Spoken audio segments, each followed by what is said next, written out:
Hi everyone, welcome back to Crochet Tutorials. In this video we are just going to have a quick look at how to do a chainless foundation row.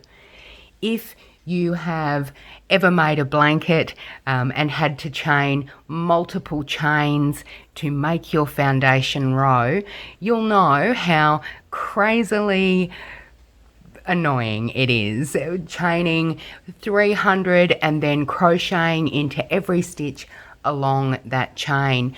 And you know, we always lose count, and stitch markers come in handy, and you can pop a stitch marker in every 10 or 20 stitches to help you keep track of how many you've chained. But it can be a real nightmare. So the chainless foundation is a really great tool in your toolkit to be able to create a foundation row without chaining. How do you do that? That's a really good question. This is a standard foundation. Essentially, I've just chained 20 plus an extra 3 for a turning chain, and then I've double crocheted, or UK terminology, I've treble crocheted into each chain along that foundation and then just tied it off. So that's what they look like. I guess one of the biggest criticisms about the chainless foundation is that it can be a little bit gappy in the actual chains that you create, and I'll show you how to do it. It works with any stitch. So when we do the chainless foundation, we chain one and then complete our stitch. So it doesn't matter what stitch you're doing, whether it's single crochet, double crochet, or half double crochet, but I will show you in regards to double crochet. So you just make a slip knot as you normally would to create your foundation chain, pop it on the hook, and then chain for the size of your stitch. So in regards to double crochet or treble crochet, if you're in the UK, you generally chain 3 for your turning chain.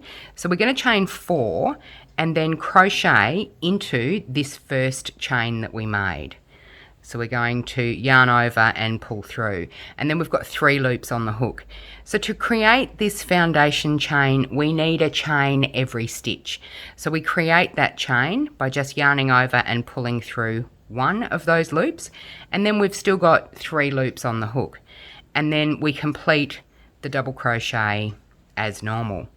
And you can see that right at the bottom of this is a chain that we made when we yarned over and pulled through just that first loop.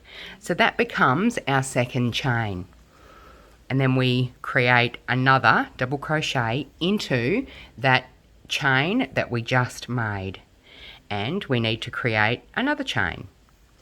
So we yarn over and pull through just that one loop and then complete the double crochet. And you can see that again there's a chain there for us to crochet into. So we just continue like that, chain 1 and complete the double crochet.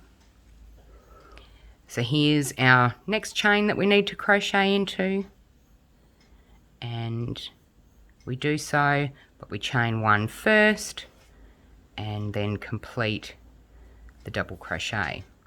Now of course this is probably only beneficial if you are going to be crocheting into every chain along your foundation chain. If you need to crochet into 3 and then skip a couple of chains, then this may not work for that particular application. But essentially at the bottom of each stitch is the chain that we create at the beginning. So just go into that, yarn over, pull through, chain 1, 3 loops on the hook still, and complete that stitch. So it works exactly the same if you need to create a single crochet. So I can start that from the beginning for single crochet, just same deal with the slip knot on the hook, and then we just chain 2. So one for our chain and one for our turning chain for that stitch size.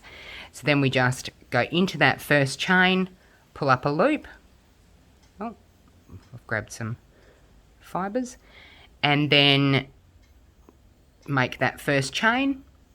Whoop, and then complete the stitch. So again, go into that chain we made, pull up a loop, make our next chain, and complete the stitch. Go into the chain that we just made, pull up a loop, yarn over, make a chain, and yarn over to complete the stitch. So then we're always working into this little chain that we made to extend that foundation.